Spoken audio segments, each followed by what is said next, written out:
Thank you very much, Tom. Mita, I do want to welcome to Bloomberg Irish Finance Minister Brian Lenihan, who has, on a very busy and important day, decided to share some time with us to explain this four-year plan that has been laid out today.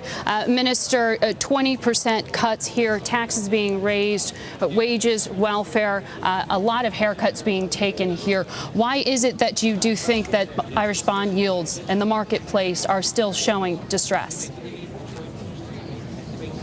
Well, that's part of a wider monetary disturbance in the Eurozone, and clearly it is very disturbing that since the Irish government left direct funding from the markets, that the spreads in the Irish secondary markets have widened quite dramatically. That has been serious for the Irish banks. They have full cash support from the European Central Bank facilities, of course, but it does raise questions about their capital needs, and we have applied for external assistance from our European partners and from the IMF. We're currently negotiating a programme with them that will stabilise the capital position in the banks and ensure a sustainable banking sector in the future. And I want to get further detail on that in a moment. If I can stay on the budget for a moment here, you have laid out a number of cuts here, but it still doesn't quite get us to that projection, that hope of getting down the deficit to 3% of GDP from that 32% where it stands now. How do you plan to do that? First of all, the deficit this year is a once-off deficit of 32% because of bank capitalisation. In fact, the true underlying deficit this year is just under 12%. And on the basis of the budget, which I will introduce next week, I believe we just, for a moment, lost that feed. We're going to try to get it right back up there to bring back to you there. Tom, I know you were listening in there. Are you keeping an eye on the market as you normally are, euro and bond market that we were just talking about? I think the euro here has come back a little bit. I think it's been positively greeted. The comments today, it was much worse earlier this morning, and of course the spread came down. I believe you've got the finance minister again, Margaret. We do have that feed back up from Dublin right now. Minister, welcome back. I want to let you pick up where we just got cut off there, which is talking about bringing down the deficit to that 3% of GDP. Yeah, well, the underlying deficit this year is 11.8 if you ignore the once-off spike caused by bank capitalisation. On the basis of the budget, which is in the plan and which will be voted on in our Parliament on Tuesday week, we will then bring the figure down to single digits. We'll have single-digit borrowing next year, and we'll progressively close the gap over a four-year period. And what the plan does is it sets out the decisions any Irish government will have to take to do that. It's a credible trackway as far as the public finances are concerned, spelling out how you can increase tax, how you can reduce expenditure, and how at the end of that period your financial position as a state is in balance. Side by side with that, we have applied for international assistance, as you know, in relation to the banking sector. Do you have the political will and, more importantly, the coalition to get these plans through Parliament?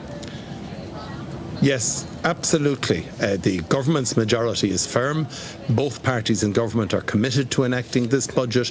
I've had detailed discussions with the deputies who traditionally support the government side, and I'm satisfied there's a working majority for this budget. Now, we do know that elections will be held in 2011 after this conversation about the budget happens. It's speculation, but it's one that is important in the marketplace. We want to know, are the people coming up with the plans to help out the country be the same ones who are implemented? Will the architects stay in place? Would you, Minister, be willing to take on political leadership of your party should the Taoiseach not stay in his current position? Well, the Taoiseach has indicated there's no vacancy. I'm totally focused on ensuring that our budget passes on Tuesday week, and that's what I'm working at, I can tell you. And I'm satisfied we have a majority to pass that budget. And there will be legislative measures consequent on the budget. And again, they will be passed before Christmas and early in the new year, and then a debate can take place on the election. But the budget must be implemented first. The external assistance programme discussions must be concluded with an agreement for a programme, and all of that must now be put in place. We've outlined the trackway for 4 years. I believe if there's an election, it will focus everyone's minds on what Ireland has to do. The main opposition party has already accepted the basic framework of the plan, and I welcome that very much. So the plan has been endorsed by the international authorities and by one of the main opposition party here in Ireland. So we can march forward as a country on that basis. We can enact our budget. I'm satisfied there's a majority for the budget. And then in the new year, there's some outstanding legislation in connection with it, the Finance Act, which must be enacted. That will be enacted as well.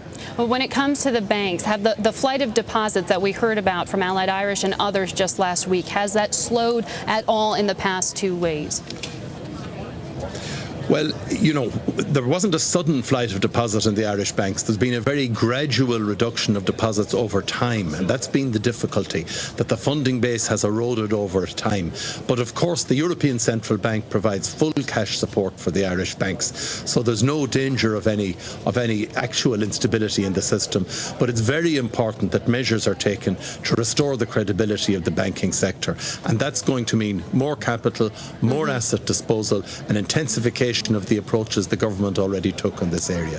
One of our great difficulties has been that the banking sector in Ireland is about twice the annual national wealth, twice GDP, more than that in fact. So naturally for a small sovereign of our size to manage such a huge banking crisis is very, very difficult. We're very grateful, I have to say, for the assistance we've received and been offered by our European partners, which is loan assistance. We're very grateful for the very supportive comments that have come from your own US Treasury and from Tim Geithner in relation to the steps we're taking here in Ireland.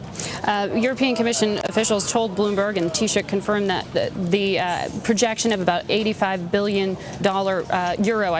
rescue package was what could be possibly counted on here. Can you talk about the allocation of that? Would it in fact be $50 billion for the government and about $35 for the banks themselves? Yeah. We haven't finalised the figures yet. I've always made it clear it's not 100 billion, but the actual figure hasn't been finalised yet, although there's a lot of speculation around the type of figure you're talking about. Look, the position is that in both respects there's an element of contingent funding here. There will have to be immediate capital put into the banking sector, but equally there will be a standby fund available to show that big firepower stands behind the banking system. In relation to the state, likewise, we have cash reserves that we can use up, substantial cash reserves of approximately 30 billion. Our annual expenditure gap was 19 billion last year, as you know. So we have substantial cash reserves. But again, and we may seek to return to the market. But again, a fund will be provided to ensure and to make clear that Ireland is funded in all respects were Ireland not to be able to fund on the market. So although the sum may be a large sum, I'm not confirming your figure, but it could be a large sum like that, and everyone else has used the conditional sense, so I'm going to do that as well. But if it is that large, it's not the case that it will all be drawn down. I think that's a very important point. Minister, the other point that's sort of hard to quantify here is the question of confidence. When you're talking about figures and funding for the banks, when you ran stress tests in Europe and in Ireland, no Irish bank failed those stress tests, and that's causing an issue with faith and trust in the figures that you're sharing with us now. How do you respond to that?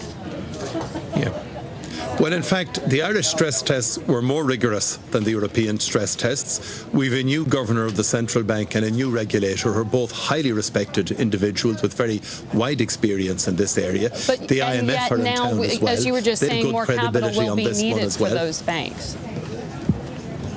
Yes, because we have to, I mean, the governor has maintained that the banks have adequate capital, but if the issue is raised, then it must be put beyond any doubt in the market that there is additional capital to reach higher levels and that there's big firepower standing behind the banks. So, we didn't seek extra capital, but given the market volatility, given the market pressures, it's essential that we do everything in our power to ensure that the banks are put beyond any shadow of a doubt or question in regard to capital. And Minister, you'll appreciate that the negotiations. No, but you'll appreciate the negotiations have not concluded on this issue, so I can't give you figures or details for particular institutions. But can we trust that this 4-year plan is the basis of the final discussions for that rescue package? Is that why we haven't gotten the specifics on the package as yet? Well, you'll have the specifics in the budget on Tuesday week. That's the first instalment. That's the sign that that's the instalment for next year. And there's already agreement with the international authorities on that. And they've given a broad welcome for the plan as well, though it will be subject to an annual review. All right, Minister, I know we're about to lose the satellite feed with you, so I could keep talking, but I've got to leave it there. Thank you for making time on a busy day All right. to have this. Margaret, thank you. Very great to talk to you across the Atlantic this time. Good luck to you. Thank you. Good luck to you, Minister.